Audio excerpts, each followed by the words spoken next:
ఇవే కాపీస్ కదా దీనిలో 5 ఉంది వాళ్ళకి ఇచ్చిన అవి కదా కాపీలు ఇచ్చాను.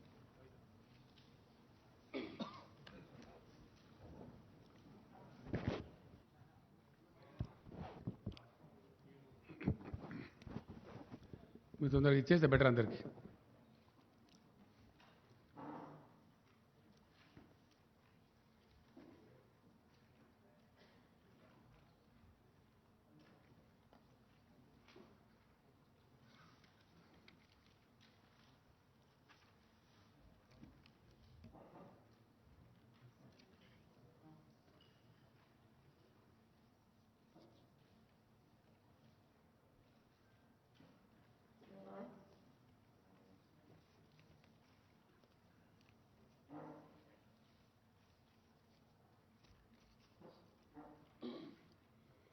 నమస్తే నమస్తే బాగున్నారు.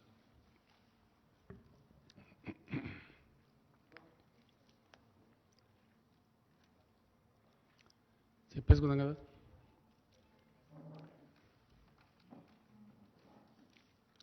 నిన్నటి రోజున మా వ్యవసాయ శాఖ మంత్రి గారు తెలంగాణ రైతాంగానికి ఈ యాసంగిలో వరి పంట వేయకుండా ఇతర పంటలు వేయండి, కారణం ఏమిటి అంటే ధాన్యం సేకరణ చేసేటువంటి కేంద్ర ప్రభుత్వం ధాన్యం సేకరణ మేము చెయ్యము అని కరాఖండిగా తేల్చి చెప్తున్నారు కాబట్టి నష్టపోతాము, అట్లా వద్దు అని చెప్పారు. ఇంకొక మాట కూడా సందర్భంలో వారు చాలా స్పష్టంగా చెప్పారు. తెలంగాణ రాష్ట్రం ఏర్పడిన నాడు రైతుల ఆత్మహత్యలు, చాలా కకావికలైనటువంటి వ్యవసాయం, వలసలు, పాలమూరు, నల్లగొండ, మెదక్ జిల్లాల లాంటి ఆనాటి కరువు జిల్లాలుగా గుర్తించిన జిల్లాల నుంచి రైతులు కూడా కూలీ పనుల కోసం హైదరాబాద్ రావటం, చాలా దారుణమైన పరిస్థితులు ఉండేవి. టీఆర్ఎస్ పార్టీ ప్రభుత్వం అయిన తర్వాత, రాష్ట్ర సాధన జరిగిన తర్వాత ప్రజలు ఇక్కడ మాకు ఈ రాష్ట్రాన్ని తీర్చిదిద్దేటువంటి అవకాశం అధికారం రూపంలో కట్టబెట్టింది కాబట్టి ఒక స్థిరమైనటువంటి లక్ష్యంతో నిర్ణయాత్మకమైనటువంటి పద్ధతిలో ఈ రాష్ట్రంలో గ్రామీణ ఆర్థిక వ్యవస్థను పరిపుష్టం చేయాలా, అట్లనే వ్యవసాయాన్ని స్థిరీకరించాలి, పల్లెలు చల్లగా ఉండేటట్టు చేయాలి, వృత్తి పని వాళ్ళందరికీ పనులు దొరకాలి అని ఒక అప్రోచ్ని తీసుకున్నాం. స్పష్టమైన పాలసీ. ఆ దిశలో చాలా పటిష్టమైనటువంటి బలమైన అడుగులు కూడా రాష్ట్ర ప్రభుత్వం వేసింది. అందులో మొదలుపెట్టింది అడుగంటిపోయినటువంటి భూగర్భ జలాలు పెంచడానికి, మొత్తం శిథిలమై చిక్కిపోయినటువంటి చెరువులన్నింటినీ కూడా మిషన్ కాకతీయ పేరు మీద అద్భుతమైనటువంటి చెరువులుగా తీర్చిదిద్దడం జరిగింది. ఇది యావత్ రాష్ట్ర ప్రజానికానికి తెలుసు. ఆ తదనంతరం చాలా అస్తవ్యస్తంగా, లోపభూయిష్టంగా, ఎప్పుడు వస్తుందో ఎప్పుడు పోతుందో తెలియనటువంటి కరెంటును పూర్తిగా సంస్కరించి అనేక పెట్టుబడులు పెట్టి 24 గంటలు అన్ని రంగాలకు భారతదేశంలో మరే రాష్ట్రంలో లేని విధంగా వ్యవసాయానికి కూడా 24 hours clean power supply, very clean power, standard power, quality పవర్ను కూడా సప్లై చేసినాం. అది మాత్రమే సరిపోదు అనే ఆలోచనతో పెట్టుబడులకు కూడా చిన్న చిన్న రైతాంగం, ఇక 93% పైబడి సన్న చిన్నకారు రైతులు ఉన్నారు కాబట్టి ప్రపంచంలో ఎక్కడ లేదు, ఇండియాలో కాదు, రైతు బంధు అనేటువంటి పథకాన్ని తెచ్చి మొదట పంటకు 4,000తో ప్రారంభించి దాన్ని 5,000కు పెంచి ఎకరానికి 10,000 రూపాయలు పెట్టుబడి కోసం ఒక సంవత్సరంలో ఇచ్చే ప్రభుత్వం ఒకటే ఒక ప్రభుత్వం ఇండియాలో, తెలంగాణ ప్రభుత్వం. అట్లాగే రైతులు చితికిపోయినారు కాబట్టి, బ్రతుకులు ఆగమైనవి కాబట్టి చిన్న రైతులు పాపం చనిపోతే ఆ కుటుంబాలు రోడ్డున పడతాయి కాబట్టి అక్కడ కూడా ఇబ్బంది రావద్దని చెప్పి దాదాపు 13-1400 కోట్లు యావత్తు రైతాంగం యొక్క ప్రీమియం కూడా ప్రభుత్వమే చెల్లిస్తూ ఒక పైసా కూడా రైతు మీద భారం లేకుండా రైతు బీమా పథకాన్ని కూడా తెచ్చినాం. ఇది కూడా unique scheme in the world. ఆ రోజు ఆయన ఎల్ఐసి చైర్మన్ గారే చెప్పారు, Telangana state is the largest customer of LIC అని చెప్పి ఆ చైర్మన్ గారే బాహాటంగా హెచ్ఐసిసిలో సభలో చెప్పినారు. ఇట్లాంటి ఇంకా అనేక చర్యలు. ఆ కాలంలో విత్తనాలు సరిగ్గా దొరికేటివి కావు, విపరీతమైన కల్తీ విత్తనాలు ఉండేటివి.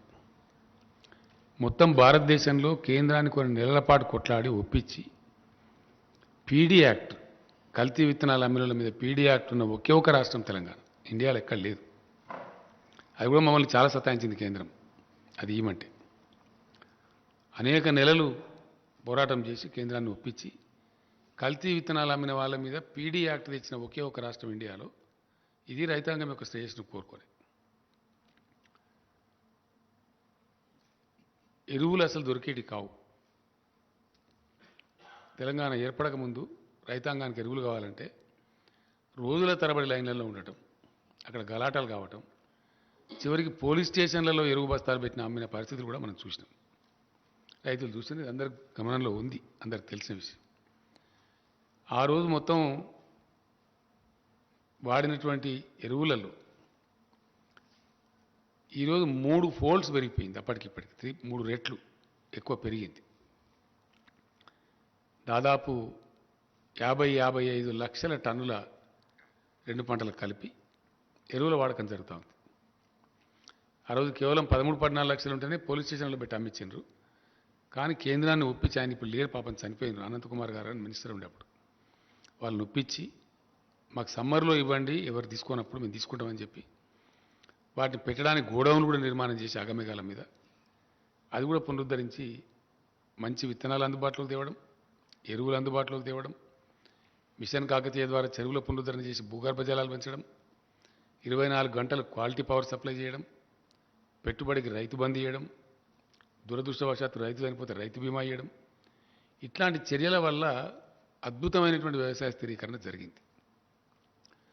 జరిగి దాని మీద ఈరోజు కరోనా లాంటి విపత్కర పరిస్థితి వస్తే 100% ధాన్యాన్ని ప్రతి గ్రామంలో దాదాపు 6,000 పైచీలకు కొనుగోలు కేంద్రాలు ఏర్పాటు చేసి రైతులు మార్కెట్కు రాకుండా ఒక దగ్గర జమ కాకుండా నెలల తరబడి, అనేక నెలల తరబడి ధాన్యాన్ని కూడా సంపూర్ణంగా కొనుగోలు చేసిన ఒకే ఒక రాష్ట్రం ఇండియాలో ఇలా తెలంగాణ. అంటే రైతులను కడుపులో పెట్టుకొని వాళ్ళని సాధాలని, వాళ్ళని ఒక లైన్లో పెట్టాలని అద్భుతమైనటువంటి కృషి చేసి లైనప్ చేసింది టీఆర్ఎస్ గవర్నమెంట్. ఇది జరిగిన చరిత్ర మీకు తెలుసు, అందరికీ తెలుసు, ప్రజలకు కూడా తెలుసు. అందరు రైతుల స్వానుభవంలో ఉన్నటువంటి మాట ఇది, వాళ్ళ సొంత అనుభవంలో ఉన్న మాట. గత 7 ఏళ్ల కింద ఎట్లా ఉండే, ఈరోజు ఎట్లా ఉన్నది ప్రతి రైతుని ఎవరినంటే చెప్తారు. ఇది జరిగింది. ఈ సందర్భంలో ఒక మాట ఇక్కడ చెప్పాల్సిన అక్కర్నది. భారత రాజ్యాంగ నిర్మాతలు ఆహార కొరత దేశంలో సంభవించినప్పుడు ప్రజలకు ఆహార కొరత రాకుండా చూసేటువంటి బాధ్యతను కేంద్రం మీద పెట్టారు. అందులో నుంచి పుట్టుకొచ్చిందే food corporation of India. Food corporation of ఇండియాకు దేశవ్యాప్తంగా ఆల్మోస్ట్ అన్ని, దేశంలో ఎన్ని తాలూకా సెంటర్లు ఉన్నాయో అన్ని తాలూకా సెంటర్లలో సైంటిఫిక్ గోడౌన్స్ ఉంటాయి. నెలల తరబడి, సంవత్సరాల తరబడి ధాన్యం నిల్వ చేయాల్సి వచ్చినా నిల్వ చేసేటువంటి సదుపాయం ఉండేది ఓన్లీ కేంద్ర ప్రభుత్వం దగ్గర, అది కూడా ఎఫ్సీఐ దగ్గర తప్పిస్తే ఏ రాష్ట్రం దగ్గర కూడా ఉండదు, ఆ అవకాశమే ఉండదు. ఇండియాలో ఉండే ఏ రాష్ట్రం దగ్గర కూడా ధాన్యం నిల్వ చేసేటువంటి గోడౌన్స్ ఉండవు. ఉన్న కొద్ది రోజుల కోసమే ఉంటాయి తప్ప సైంటిఫిక్ గోడౌన్స్ ఉండవు. సైంటిఫిక్ గోడౌన్స్ ఇంటర్నేషనల్ స్టాండర్డ్లో కలిగి ఉన్న ఒకటే ఒక సంస్థ భారత ఆహార సంస్థ, that is food corporation of India. ఎందుకంటే ఎక్స్పోర్ట్ చేయాలన్నా without seeking any permission from anybody కేంద్రం చేయగలదు. లేదు ఇథనాల్ లాంటి ప్రత్యామ్నాయ వాడకానికి పంపాలన్నా కేంద్రం డెసిషన్ తీసుకొని పంపగలదు. ఈ అధికారాలు ఇవి కూడా ఏ రాష్ట్ర ప్రభుత్వానికి కూడా లేవు, అట్లానే తెలంగాణ ప్రభుత్వానికి కూడా లేదు. ఇది కూడా స్పష్టం. అంటే రాష్ట్రం, దేశంలో కరువు కాటకం, అతివృష్టి, అనావృష్టి వచ్చినప్పుడు ఫుడ్ సప్లైకి దోకా లేకుండా చేయాలి కాబట్టి, చాలా పెద్ద జనాభా ఉన్న దేశం కాబట్టి ఈ బాధ్యత కేంద్రం మీదనే ఉంది, రాష్ట్రాల మీద లేదు. ఇక్కడ ఒక రాష్ట్రంలో బాగుండొచ్చు, ఒక రాష్ట్రంలో బాగా లేకపోవచ్చు. బ్యాలెన్స్ చేసేటువంటి అధికారం కేంద్రానికి పెట్టిండ్రు, అది వాళ్ళ దగ్గరనే ఉంది. ఇప్పుడు ఏం జరుగుతూ ఉంది దేశంలో అంటే చాలా విచిత్రంగా, ఇప్పుడు ఉన్నటువంటి కేంద్ర ప్రభుత్వం తన బాధ్యతను విస్మరిస్తూ పూర్తి బాధ్యత రాహిత్యంగా మేము ధాన్యం తీసుకోము అని కాలికి పెడితే మెడకు పెడితే పెట్టేటువంటి మెలికలు తిప్పుతూ ఉంది. దీని మీద అధికారులు, సివిల్ సప్లై శాఖ మంత్రి గారు, ఇండస్ట్రీస్ మినిస్టర్ గారు, ఇంకా అనేక పనుల నిమిత్తం వెళ్తూ ఈ పని మీద కూడా అగ్రికల్చర్ మినిస్టర్ గారు చాలా ట్రిప్పులు ఢిల్లీకి చేసినాం. చాలా కన్ఫ్యూజ్ చేసినారు. వాళ్ళు ఎంఓయూ చేస్తారు, ఎఫ్సిఐ కేంద్ర ప్రభుత్వం నిరాకరిస్తుంది. ఇప్పుడు మీకు ఇచ్చిన కాగితాలలో ఉన్నాయి, మీకు ఇచ్చిన క్లియర్ సెట్స్ ఇచ్చిన 5 సెట్స్ ఇచ్చినాం మీకు. ఇప్పుడు మేము దానిలో రకరకాలుగా కాలుకు పెడితే మెడకు పెడితే కాలుకు ఎంత కూడా పెట్టడం జరుగుతూ ఉంది. ధాన్యం తీసుకోము అని చెప్పి నిరాకరిస్తున్నారు. రాష్ట్రాలు ఏం చేయలేవు, ధాన్యాన్ని తీసుకుని ఎక్కడ పెట్టాలి? రాష్ట్రం పెట్టే వ్యవస్థ లేదు, ఎక్స్పోర్ట్ చేసే అధికారం లేదు, మళ్ళీ కేంద్రం దగ్గరకు పోవాలా, ఆ నిల్వలు పెట్టేటువంటి గోడౌన్స్ లేవు. కాబట్టి రాష్ట్రం ఏం చేయజాలదు. చరిత్ర మొత్తం చూస్తే కూడా మనం మొత్తం స్వతంత్రం వచ్చిన కానీ చెప్పేదాకా గతంలో మీ అందరికి గుర్తుండే ఉంటుంది లెవీ బియ్యం సేకరణ అనేది. అప్పుడు ఆహారం ధాన్యం తక్కువ ఉన్నప్పుడు రైతు వేరే చోట అమ్ముకుంటా అంటే అమ్ముకొని ఇవ్వకుండా కూడా బలవంత పెట్టి లెవీ సేకరణ అని చెప్పి చేసేది. ఖచ్చితంగా ప్రతి రైతు, ప్రతి మిల్లర్ ఇంత ఇవ్వాలని చెప్పి చేసేది ఒక కాలంలో. ఇప్పుడు ఆ బాధ్యత కేంద్రం మీదనే ఉంటుంది. మొన్న ఈ మధ్య దాదాపు 4 రోజుల క్రితం ఎంత కొంచెం చిక్కు వస్తున్నదని చెప్పి తెలిస్తే నేనే స్వయంగా ఢిల్లీకి వెళ్ళి ఆ సంబంధిత శాఖ మంత్రి గారిని కలిసి మాట్లాడడం జరిగింది.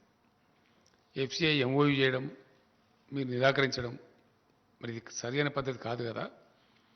1 సంవత్సరం టార్గెట్ మీరు ఎంత తీసుకుంటారో చెప్పండి మా రాష్ట్రం నుంచి, దాని ప్రకారం మేము రైతులకు కూడా చెప్తాం, పంట మార్పిడి చేసుకుంటామని చెప్పిన. ఆ పంట మార్పిడి చేయించండి అని నాతో చెప్పిండి. నాతో చెప్పడానికి మీకు ఇచ్చిన సెట్స్లో కూడా ఉంది. 3 times క్లియర్గా పంట మార్పిడి చేయించండి, పంట మార్చండి, మార్చిన పంట రైతులు వేస్తే వాళ్ళకి ఇన్సెంటివ్ కూడా ఇవ్వండి అని చెప్పి కూడా రాశారు. క్లియర్ మీకు ఇచ్చిన సెట్స్లో ఉంది, తీసుకోమని చెప్పి. ఇక్కడ ఇంకో విచిత్రమైన పరిస్థితి ఏంటంటే ఈ బియ్యం, దీనికి ఒక చిన్న కథ ఉన్నది, ఇది ప్రజలకు తెలియాలి కాబట్టి నేను చెప్తా ఉన్నాను. ఏంది కథ అంటే, వర్షాకాలంలో పండే పంటనేమో తక్కువ టెంపరేచర్ ఉన్నప్పుడు పంట చేతికి వస్తుంది. అప్పుడు దానికి నూకలు కావు, మిల్లర్స్ కూడా ప్రాబ్లం ఉండదు. తెలంగాణ ప్రాంతంలో యాసంగిలో పండే పంట ఏదైతే ఉంటుందో అది ఫిబ్రవరి 20 తర్వాత ఫ్లవరింగ్ అంటే ఈంతేనే ధాన్యం వస్తుంది, లేకపోతే తాళైపోతుంది. ఫిబ్రవరి 20 తర్వాత న్యాచురల్గా మన దగ్గర టెంపరేచర్స్ పెరుగుతాయి. మార్చ్ ఏప్రిల్ దాకా వరి కోతలు జరుగుతాయి. అప్పుడు 35 degrees దాటిపోతుంది. అప్పుడు ఏమైందంటే నూక అయిపోతుంది. ఆ నూక కావద్దు, ఎక్స్పెక్టెడ్ అవుట్ టర్న్ రావాలి అంటే దేశంలో కొన్ని రాష్ట్రాలలో బాయిల్డ్ రైస్ వినియోగం ఉంది కాబట్టి దాన్ని బాయిల్ చేసి మిల్లర్స్ తయారు చేసి ఇస్తారు. పబ్లిక్ డిస్ట్రిబ్యూషన్ సిస్టమ్ కింద కంట్రోల్ బియ్యం ఇచ్చేది ఏదైతే ఉంటుందో కేంద్ర ప్రభుత్వమే అన్ని రాష్ట్రాలకు కేటాయిస్తుంది కాబట్టి వాళ్ళు బాయిల్డ్ రైస్ తీసుకునేది యథావిధిగా రాష్ట్రాలకు పంపించి వాళ్ళు దాన్ని తీసుకోమని నిరాకరిస్తున్నారు. అంటే తెలంగాణలో యాసంగి వరి పంట అంటే బాయిల్డ్ రైసే, మామూలు రైస్ రాదు. వస్తే అది తగ్గిపోతుంది. వర్షాకాలందేమో రా రైస్ వస్తుంది, కానీ దీనిలో రాదు. యాసంగిలో వరి పంట అంటే డెఫినెట్గా బాయిల్ చేయాల్సి వస్తుంది మ్యాక్సిమం. రా రైస్ పడితే ఏమైందంటే నూక ఎక్కువైపోయి బియ్యం % తగ్గిపోయి అది గిట్టుబాటు కాదు, అందువల్ల చెయ్యరు. దాన్ని దృష్టిలో పెట్టుకొని కేంద్రం తీసుకొని అంటున్నది. గత సంవత్సరం ఏం చేసినారు మీకు ఇచ్చిన దానిలో ఉంది, మీరు 80% బాయిల్ రైస్ ఇవ్వండి, 20% మామూలు రైస్ ఇవ్వండి, మేము తీసుకుంటాం, అన్లిమిటెడ్ క్వాంటిటీ తీసుకుంటామని చెప్పి ఇక్కడ ఉండబడే ఎఫ్సిఐ జనరల్ మేనేజర్ ఆయన మన సివిల్ సప్లైస్ కమిషనర్ గారికి లెటర్ ఇచ్చాడు. 50 లక్షల టన్నుల బాయిల్ రైస్కు ఒప్పందం చేసి ఇచ్చారు. ఆ లెటర్ కూడా ఉంది, మీకు ఇచ్చిన దానిలో ఉంది. కానీ తీరా అయింది, ఒక 24 లక్షల టన్నులు తీసుకొని మిగతాది మేము తీసుకోమని మెలకబెట్టారు. నేను మొన్న వెళ్ళినప్పుడు మీరు తీసుకోమంటే మరి ఇప్పుడు ఏం చేయాలా? ఆ ధాన్యం ఎటు పోవాలా? మాకేం వ్యవస్థ లేదు. ఎట్లా ఉంటుంది అంటే, మీరు భవిష్యత్తులో మాకు బాయిల్డ్ రైస్ ఇవ్వము అని రాతపూర్వకంగా ఇవ్వండి, ఇన్ రైటింగ్ ఉన్నది, మీకు ఇచ్చిన లెటర్లో ఉంది. ఇన్ రైటింగ్ ఇవ్వండి, ఇస్తేనే మీ దగ్గర ఇప్పుడు ఉన్నది తీసుకుంటాం, లేకపోతే తీసుకోం. ఆ విధంగా చెప్పారు. అప్పుడు ఏం చేస్తాం? ఇక మనం రైస్ పోవాలి కదా, అది వేల కోట్ల రూపాయల వ్యవహారం. డబ్బులతో మరి పెట్టి రైతులకు డబ్బులు ఇచ్చేసినాం, బ్యాంకులో ఇంట్రెస్ట్ పడతా ఉంటుంది. కాబట్టి దాన్ని ఏం చేసినామంటే రైటింగ్ రాసి ఇచ్చినాం ఆయన బలవంతం. కాబట్టి అక్కడికి ఇంకొక 5 లక్షల టన్నులు తీసుకోలే. మొదలు 24 లక్షల టన్నులు, తర్వాత మళ్ళీ 20 లక్షల టన్నులే తీసుకున్నారు. ఇంకొక 5 లక్షల టన్నులు ఇప్పుడు మిగిలింది. ఇది గత యాసంగి వడ్లే. దాని సంగతి ఇంకా తేల్చలేదు కేంద్రం, వాళ్ళ దగ్గర పెండింగ్ ఉంది ఆ ఇష్యూ. నేను చెప్పి వచ్చినా ఆయన మంచిగా పరిశీలించి చేస్తా అని చెప్పిండు, అది అక్కడ పెండింగ్ ఉంది. అదొక భాగం. దాని సంగతి ఏందని తెలియదు. రెండవ భాగం, ఈ సంవత్సరానికి ఎంత ఇస్తారో చెప్పండి అని అడిగిన. ఆ టీకా మే బాద్ మే బాత్ కర్తా, నేను ఐసా నహీ హోతా, నేను ఉంటా, నేను ఇదే పనిగా వచ్చిన, కాబట్టి నేను రేపు కూడా ఉంటా. మీరు పిలవండి, మీ సెక్రటరీని పిలవండి, మీ ఎఫ్సిఐ వాళ్ళని పిలవండి, అందరి ముందు నేనే ఉండి మాట్లాడతాను చెప్పాను. ఇది మాకు స్పష్టమైన అవగాహన కావాలి, కన్ఫ్యూజన్లు పనికిరాదని చెప్పి తెల్లారి సమావేశం పెట్టారు. పెట్టిన తర్వాత మంత్రి ఏమంటారంటే, మేము ఇంత తీసుకునే పరిస్థితి లేదు, కాబట్టి ఎంతో కొంత నిర్ణయం చేసి మీకు తెలియజేస్తాం, మీకు కమ్యూనికేట్ చేస్తామని చెప్పారు. ఈ రోజు వరకు ఎంత తీసుకుంటామనేది వాళ్ళు చెప్పలే. ఈ సంవత్సరం పంట యాసంగి పోయిన తర్వాత ఈ సంవత్సరంలో ఈ కాలం ఆ కాలం లేదు. బాయిల్ రైస్ అయితే జీరో, మేము తీసుకోం, ఒక కేజీ కూడా తీసుకోం. రా రైస్ ఎంత తీసుకుంటామో అది కూడా చెప్పలేదు. ఈ కన్ఫ్యూజన్లో ఏమైంది, వర్షాకాలంలో మన దగ్గర వేసిన పంట 62 లక్షల పైచిలక ఎకరాలలో తెలంగాణలో వరి పంట వేసిండ్రు. ఇప్పుడు కోతలు స్టార్ట్ అయింది, ఇప్పుడు స్టార్ట్ అయిపోయి ధాన్యం వస్తూ ఉంది. సరే, దానికి కేంద్రం తీసుకుంటామని చెప్పారు, వాళ్ళు ఎంతో కొంత తీసుకుంటామని. ఎంత తీసుకుంటామని చెప్పలే ఇప్పటికి. ఈరోజు కమ్యూనికేషన్ లేదు, ఇదే తీసుకునే పరిస్థితి లేదు వాళ్ళు చెప్పే ప్రకారంగా. అంటే సుమారు 1,70,00,000 దాకా వడ్లు వస్తాయి, 1,10,00,000 దాకా ఇంచుమించుగా రైస్ వస్తుంది. 1,10,00,000 రైస్ ఇప్పుడు వర్షాకాలం పంటనే రెడీగా ఉండి ఏదైతే ధాన్యం మార్కెట్లకు వస్తున్నదో, కొనుగోలు కేంద్రాలకు వస్తున్నదో, ఇప్పుడు రెడీగా ఉంది. దాన్ని తీసుకునే దిక్కే లేదు ఇప్పుడు ఇక్కడ, దానికి ఇంకా లెటర్ రాలేదు. నేను మొన్న కూడా 3 డేస్ బ్యాక్ కూడా 4 డేస్ బ్యాక్ కూడా ఆ మంత్రి గారికి ఫోన్ చేస్తే నేను విదేశాలకు పోయినా, నేను లేకుంటుంది, మీకు 1-2 డేస్లో చెప్పేస్తాను చెప్పలే, ఆయన సమాధానం లేదు.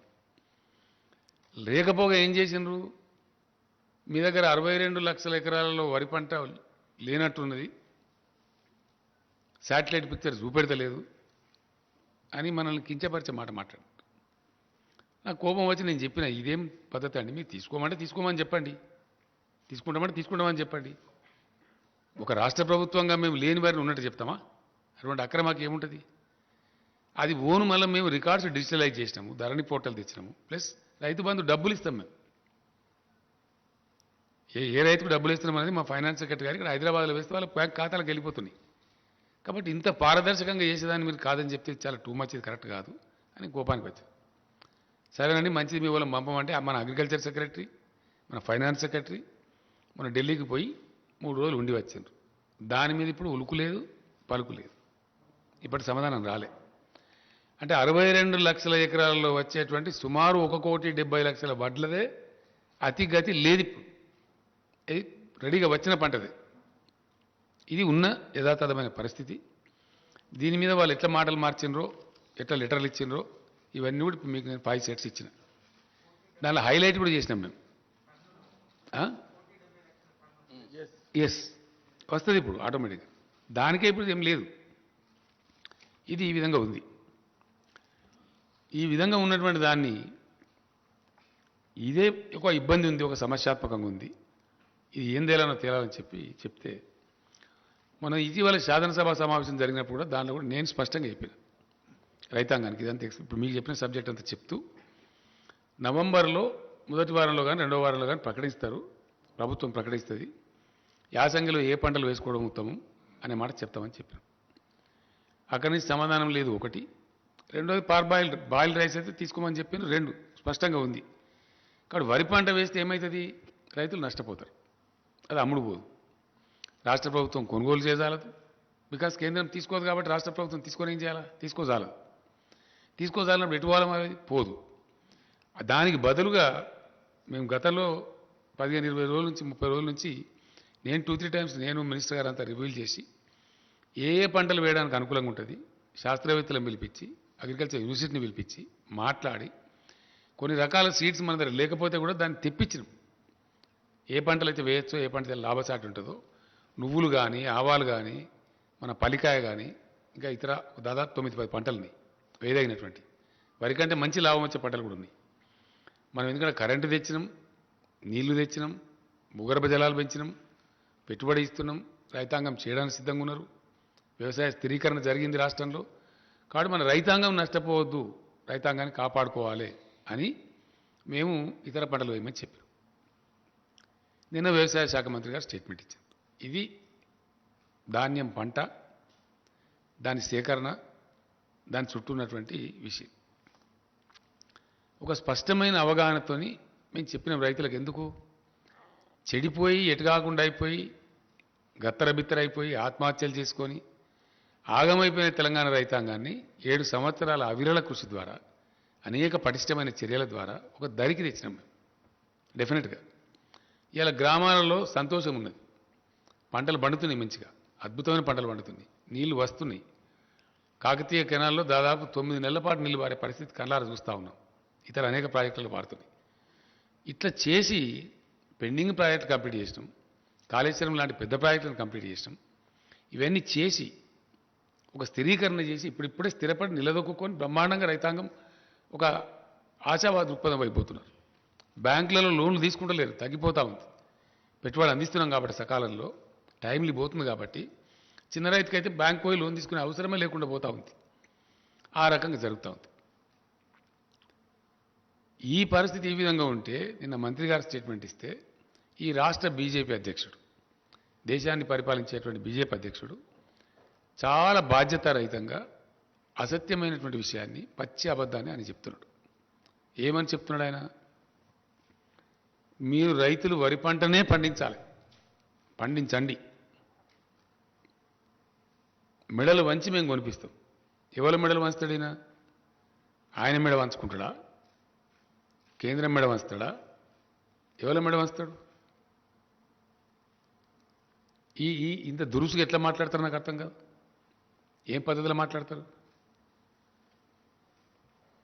కేంద్ర ప్రభుత్వం ఆర్డర్ ఇస్తుందా మరి?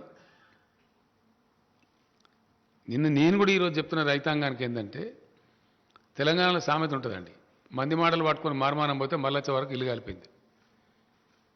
ఈ అడ్డదిడ్డం మాట్లాడి, బాధ్యత లేకుండా మాట్లాడి, అనధికారికంగా మాట్లాడి, ఢిల్లీ బీజేపీ ఏమో ఇది చెప్తుంది, ఈ లెటర్లు ఇస్తుంది బాజాప్తా అఫీషియల్గా గవర్నమెంట్ జరిగే కరస్పాండెన్స్లో లెటర్స్ ఇచ్చి మేము కొనము, బాయిల్డ్ రైస్ అయితే 1 కిలో కూడా తీసుకోము అని వాళ్ళు కండిషన్లు పెట్టి రాసి డబ్బులు పేమెంట్ ఇవ్వకుండా రాష్ట్ర ప్రభుత్వాన్ని సతాయిస్తారు. ఈయన రాష్ట్ర అధ్యక్షుడిగా ఉండి, ఒక పార్లమెంట్ సభ్యుడిగా ఉండి పూర్తి అబద్ధాన్ని, పూర్తి పచ్చి తప్పును, పూర్తి నిర్లక్ష్య వైఖరితోని బాధ్యతారాహిత్యంగా ఏది పడితే అది మాట్లాడగలుగుతాము అనేటువంటి ఒక దీంతో ఆయన మాట్లాడాడు. అది పూర్తి తప్పు. ఆయనకు నెత్తి లేదు, నాకు కత్తి లేదు, ఆయనకేమి జిమ్మదారు లేదు, బాధ్యత లేదు. ఈ మాటలు చాలా మాట్లాడుతున్నాడు ఆయన చాలా రోజుల నుంచి. నేను కూడా క్షమిస్తూ వచ్చిన, నా స్థాయి మనిషి కాదు, చిన్నవాడు, పట్టించుకోలే. నా మీద వ్యక్తిగతంగా అడదిడంగా మాట్లాడినా పట్టించుకోలే. ఏనుగు పోతుంటే ఎన్ని కుక్కలు మరుగుతాయని చెప్పి వదిలిపెట్టాం. కానీ మరీ టూ మచ్గా బాధ ఎక్కడ కలుగుతుంది? తెలంగాణ రైతులను 7 ఏళ్ల నుంచి మేము కంటికి నిద్ర లేకుండా కాపాడి ఒక స్థాయికి తెచ్చి వాళ్ళ అప్పులు కట్టిపించి వాళ్ళని గడ్డకేసి వాళ్ళు బాగుపడాలని మేము తీసుకొని పోతూ ఉంటే మొత్తం రైతాంగం యొక్క బతుకునే ఆగం చేసే విధంగా బాధ్యత లేకుండా నీకేం కావాలి? రైతులు ధాన్యం పండియాలి, నువ్వు ఢిల్లీలో తీసుకోవు, ఇక్కడ రోడ్ల మీద కూర్చొని ధర్నా చేయాలి, నీ రాజకీయ పబ్బం గడవాలి, అంతే కదా?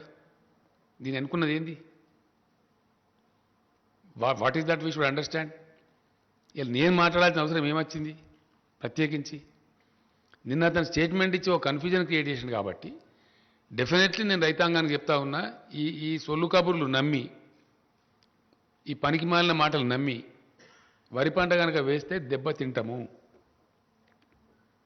ఇక తెలంగాణలో ఉండేటువంటి వాతావరణ పరిస్థితుల వల్ల యాసంగిలో వరి పంట మనకు క్షేమదాయకం కాదు. తీసుకునేటువంటి కేంద్రం చేతులు ఎత్తేస్తూ ఉంది. మేము తీసుకోమని నిరాకరిస్తూ ఉంది. కేంద్రం మొదటి నుంచి కూడా ఆనాటి నుంచి ఈనాటి రైతు వ్యతిరేకంగా పోతూ ఉంది. రైతు ప్రయోజనాలను కార్పొరేట్లకు అప్పచెప్తా ఉంది. సంవత్సర కాలం నుంచి ఢిల్లీలో రైతులు ధర్నాలు చేస్తూ ఉన్నారు, ఉద్యమాలు చేస్తూ ఉన్నారు. రైతుల మీద కార్లెక్కించి చంపుతా ఉన్నారు. రైతులను కొట్టుమని ప్రోవోక్ చేసి చెప్తా ఉన్నారు ముఖ్యమంత్రి స్థాయిలో ఉండే వ్యక్తులు. కేంద్ర మంత్రులు కార్లెక్కించి చంపుతారు, ముఖ్యమంత్రులేమో దాడి చేయమని చెప్తారు. అంటే ఎంత దూరమైనా పోయి రైతులను వీళ్ళు తొక్కివేసి అణిచివేసే పరిస్థితులు ఉన్నారు. కాబట్టి వాళ్ళ వైఖరి స్పష్టంగా తెలుస్తున్నది. కాబట్టి రేపు మనకు కూడా ఇదే పరిస్థితి సంభవిస్తుందని చెప్పి నిన్న మంత్రి గారు చాలా బాధ్యతతోని చాలా స్పష్టంగా రైతులను కాపాడుకోవాలనే ఉద్దేశంతో ఇంత దూరం తీసుకొచ్చి ఇంత మంచి పెట్టుబడి ఇచ్చి కరెంట్ ఇచ్చి మాకేమో బాధ్యత ఉంది. ఈ రాష్ట్రాన్ని తెచ్చినాం, మేము రైతాంగాన్ని ఒక దరికి తెచ్చినాం, వ్యవసాయాన్ని ఒక దరికి తెచ్చినాం. ఇలా సంతోషంతో ముఖాలు వెలుగుతున్నాయి. కాబట్టి 7 ఏళ్ళు చాలా మేము సహనంతో ఉన్నాం. వీళ్ళు అడ్డదిడ్డంగా మాట్లాడినా, పిచ్చి పిచ్చిగా మాట్లాడినా, అహంకారపూరితంగా మాట్లాడినా, చాలా దురుసుగా మాట్లాడినా, వాళ్ళ స్థాయిని మించి మాట్లాడినా క్షమించినాం, ఊరుకున్న మేము వదిలిపెట్టినాం. కానీ రైతాంగం జీవితంతోనే ఆడుకుంటాము మా చిల్లర రాజకీయాల కోసం. తెలంగాణ రైతులు ఏమైనా పర్వాలేదు, పంట పండించి వాళ్ళు మునిగినా పర్వాలేదు, కానీ మేము మాత్రం సొల్లుపురాణం మాట్లాడుతూనే ఉంటాం, అడ్డం పొడుగు మాట్లాడుతూనే ఉంటాం అనే పద్ధతిలో మాట్లాడినారు. కాబట్టి నేను ఇలా రియాక్ట్ అయ్యి ఇది చెప్పాల్సి వస్తున్నది. రైతాంగాన్ని హెచ్చరించుకోవాలి, రైతాంగాన్ని కాపాడాలి. కాబట్టి చెప్తా ఉన్నాను. డెఫినెట్లీ 100% వీళ్ళు చెప్పేది తప్పు. మొత్తం ఇంకొక విషయం కూడా ఇక్కడ స్పష్టంగా చెప్పాల్సిన అవసరం ఉంది. ఇది వ్యవసాయానికి సంబంధించి.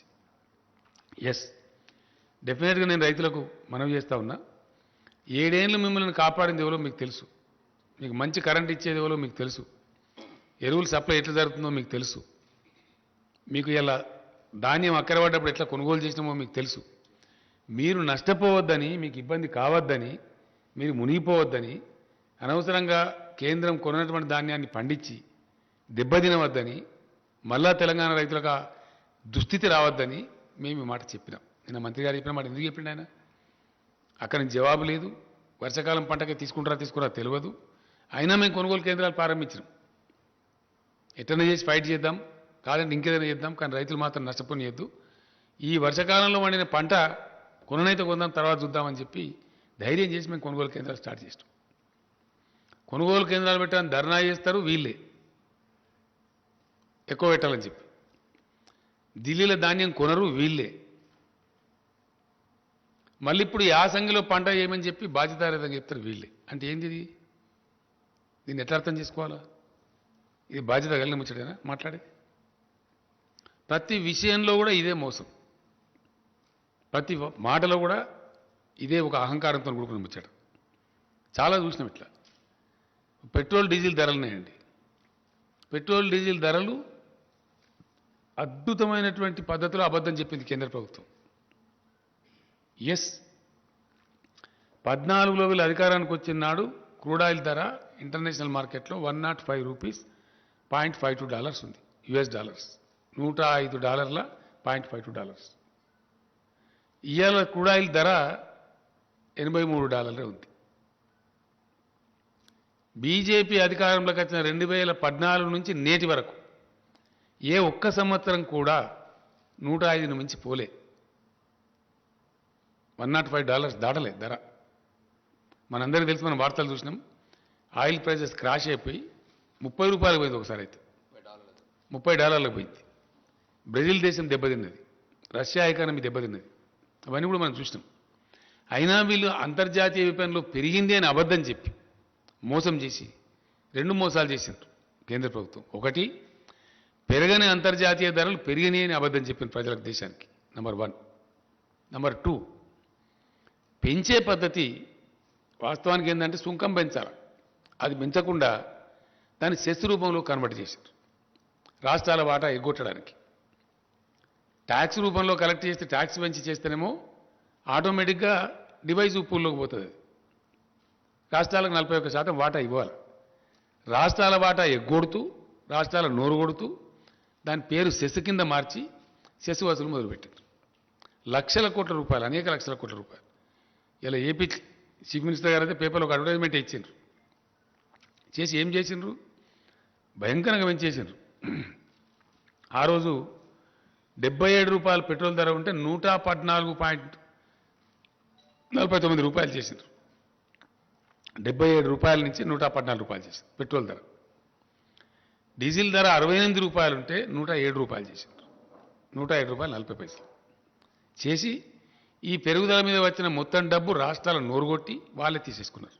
సెస్ రూపంలో మార్చేసి ట్యాక్స్ రూపంలో పెట్టకుండా ఇటు రైతులకు ప్రజలకు మోసం, ప్రజల మీద భారం వేయడం, అబద్ధాలు చెప్పి వేయడం, అంతర్జాతీయ మార్కెట్లో పెరగకపోయినా కానీ పెరిగిందని చెప్పడం, పచ్చి తప్పు పచ్చి మోసం, ప్రజలను మోసగించడం. రెండవది రాష్ట్రాల వాటా ఎగ్గొట్టడం సెస్ రూపంలోకి మార్చి ఈ రెండు పనులు చేసి పెంచి ఇప్పుడు ఏం జరిగింది? మొన్న జరిగిన ఉప ఎన్నికలలో ప్రజలు తీవ్రంగా రియాక్ట్ అయ్యారు, కొట్టిండ్రు. ఇప్పుడు 4 రాష్ట్రాల ఎన్నికల్ని అక్కడి కోసం కంటి తుడుపు చర్య కింద ఐవాష్ కింద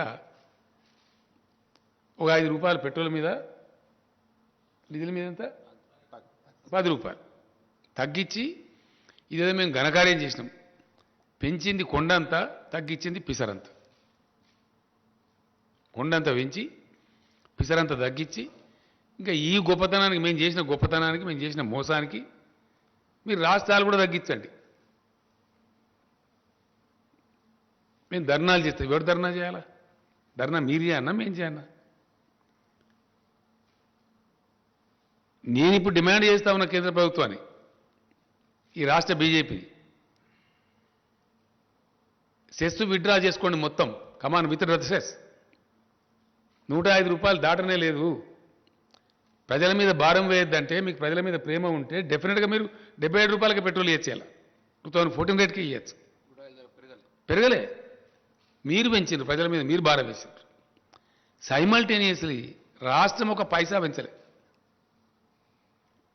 ఆనాడు ఎంతుందో మేము అధికారంలోకి వచ్చినాడు వ్యాట్ మేము పెంచగలిగే ఒక వ్యాటే. వ్యాట్లో మేము ఒక నయా పైసా, రూపాయి కాదు నయా పైసా కూడా పెంచలే. పక్కనున్న ఏపీ అన్న కనీసం వాళ్ళు రోడ్డు సెస్ అని చెప్పి ఒక రూపాయి తీసుకుంటారు, కానీ మేము రూపాయి కాదు పైసా కూడా తీసుకోలేదు.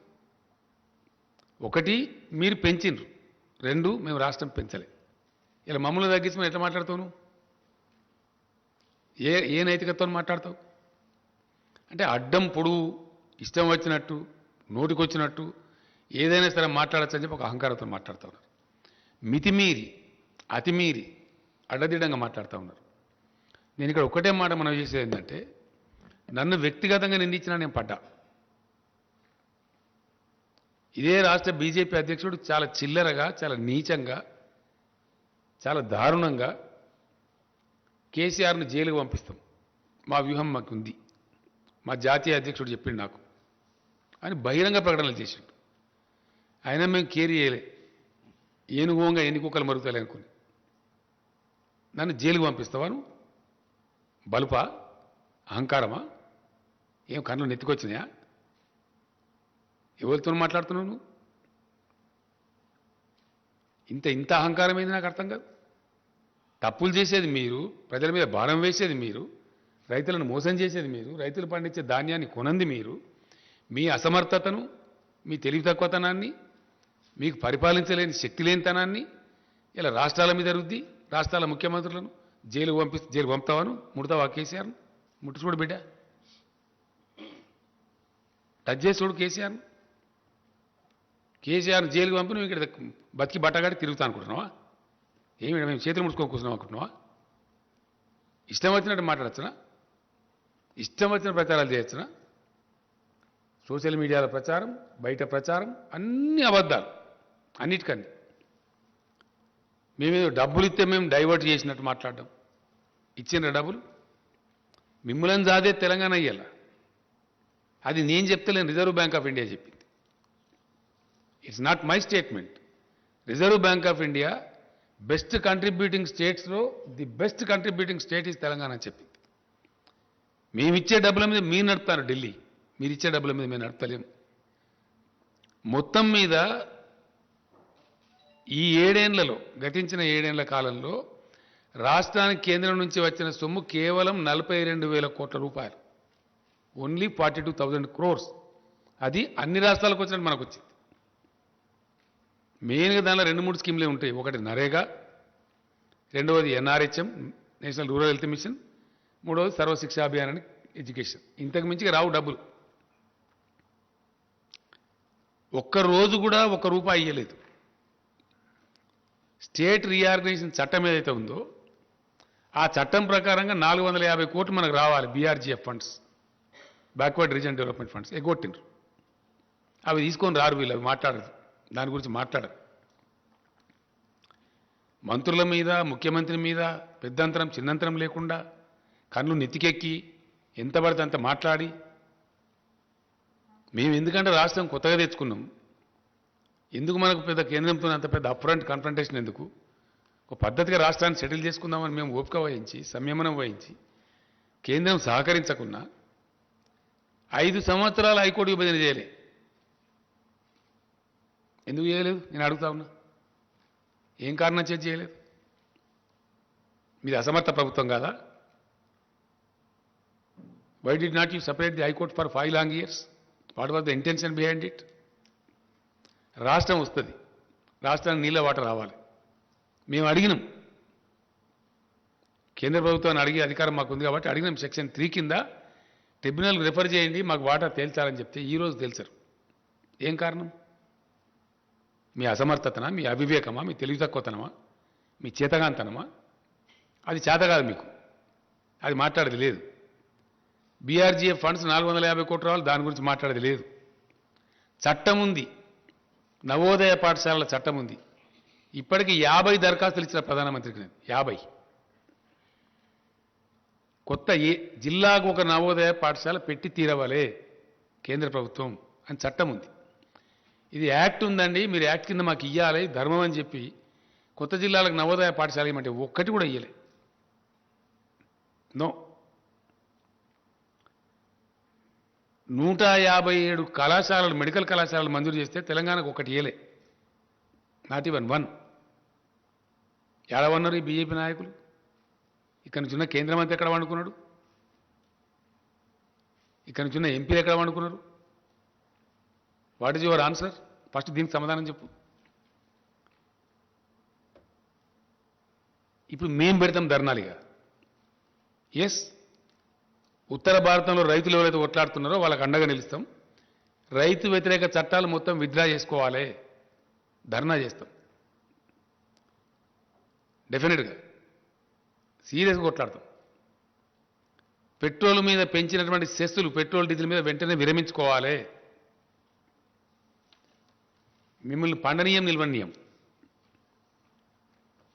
తెలంగాణలో పండించే వరి ధాన్యాన్ని పూర్తిగా కొనుగోలు చేయాలి. దమ్ముంటే ఈ రాష్ట్ర అధ్యక్షుడు నోటి మాటలు సొల్లు పురాణాలు మాట్లాడడం కాదు, పోయి తీసుకొని రా ఆర్డర్ను, నేను నిలబడేపిస్తా వరిధాన్యం. 70-80 లక్షలలో ఇప్పుడు వరిధాన్యం వేసే అవకాశం ఉంది తెలంగాణకు. అద్భుతమైన ఉత్పత్తి వస్తూ ఉంది. రైస్ మిల్లర్లు కూడా వాళ్ళ కెపాసిటీ పెంచుకున్నారు. తీసుకురా నువ్వు ఆర్డర్. నువ్వు కేంద్రం వడ్లు తీసుకుంటా అంటే కేసీఆర్ వద్దంటుండా? ఏం చెప్తున్నావు నువ్వు? ఎంత బాధ్యతారహితంగా మాట్లాడుతున్నావు? నువ్వు మాట్లాడవచ్చునా? అట్లా మాట్లాడి తిరుగుతా అనుకుంటున్నావా తెలంగాణలో? కేసీఆర్ బతుకుండగానే తెలంగాణ రైతులు నాగం చేస్తావా నీ సొల్లు పురాణంతో? చేయగలుగుతావా? దా, నువ్వు కొంటాను నిన్న మాట్లాడినావు కదా, మెడలు వంచుతాను. నీ మెడలు నేను వంచానా? మరి నీ మెడలు వంచులుగా ఇరుస్తాం డబ్బున ఒకళ్ళు రైతుల ధాన్యం తీసుకోకపోతే. తెస్తావా ఆర్డర్? నీ పార్టీ అధికారం ఉంది కదా ఢిల్లీలో, తీసుకొని రా. వారం లోపల తీసుకురా. అడ్డంపొడు మాట్లాడడం కాదు కదా. నీకు దమ్ముంటే నిన్న రాత్రి కూడా మాట్లాడాను నేను. ఒకవైపునేమో పంటల మార్పిడి చేయించండి, వరిధాన్యం వేయించకండి అని రాతపూర్వకంగా ఇస్తారు, మీకు ఇచ్చిన సెట్లలో ఉంది, దయచేసి మీరు చూడండి అది. ఆన్ ద అదర్ హ్యాండ్ వరిధాన్యం వేయమంటావు నువ్వు అంటావు. ఢిల్లీ బీజేపీ వరిధాన్యం వేయొద్దంటది, ఇక్కడ సిల్లీ బీజేపీ వరిధాన్యం వేయాలంట. ఏది కరెక్టు? ఢిల్లీ బీజేపీ కరెక్టా, ఇక్కడ సిల్లీ బీజేపీ కరెక్టా? What is right? నేను మాట్లాడినా వ్యవసాయ శాఖ మంత్రి గారు, నేను కూర్చొని ఇది ఏం స్టేట్మెంట్ నాకు అర్థం కాదు, ఈ దరిద్రుడు ఇట్లా ఇచ్చిండు, ఇది బాధ్యత ఉందా, బరువు ఉందా, అసలు ఏం నాకు అర్థం కాదు, తమాషా అని చెప్పి అడిగితే మాట్లాడితే నేను కేంద్ర మంత్రిని అడిగిన నిన్న, ఏమండి మరి నువ్వు నాకు స్వయంగా ఇట్లా చెప్పినావు, మార్చమని చెప్పినావు, నాతో రాయించుకున్నావు, బాయిల్డ్ రైస్ 1 కిలో కూడా ఇయ్యమని చెప్పి ఇంకో 5 లక్షలు నిధులను పెండింగ్ పెట్టుకున్నావు, ఈ సంవత్సరం టార్గెట్ ఇవ్వమంటే ఇస్తలేవు, ఇంకా తెలుస్తలేదు. మరి మీ అధ్యక్షుడు వరి మాత్రమే పండించండి, ఎట్లా కొనరో చూస్తాం. ఎవరు కొంటారు? నువ్వా నేనా కొనేది అడిగిన నేను ఐసా కైసా బోల్తే బోలే. ఇలా పేపర్లలో వస్తే తెప్పించుకొని చూడమని చెప్పింది.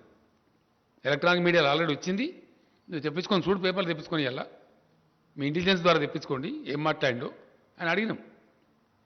నేనేమంటున్నా అంటే నువ్వు తీసుకురా, ఆర్డర్ తీసుకురా, కేంద్రం కొంటా నేను వద్దంటున్నా. యాసంగిలో వరి పెట్టుకునే అవకాశం డిసెంబర్ ఎండింగ్ దాకా ఉంటుంది.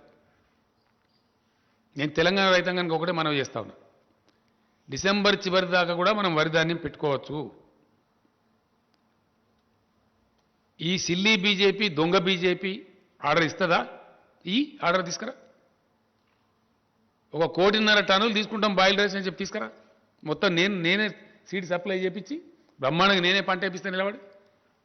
అన్ని జిల్లాల మంత్రులు ఎమ్మెల్యేలు నిలబడి బ్రహ్మాండంగా పొలాలు చేపిస్తాం, కావాల్సినంత పట్టేంత వాటర్ అనేది, ఫుల్ పవర్ సప్లై చేస్తున్నాం, పెట్టుబడి ఇస్తున్నాం రైతాంగానికి. మేమే వేయిస్తాం మరి పంట, తీసుకురాను అంటే ఏమన్నట్టు ఇది? బాధ్యతారహితంగా ఇష్టం వచ్చినట్టు సొల్లు పురాణం మాట్లాడుకుంటా, అబద్ధాలు ప్రచారం చేసుకుంటా మేము ఇట్లే తిరుగుతామంటే ఇప్పటిదాకా చెల్లింది. But now you will face.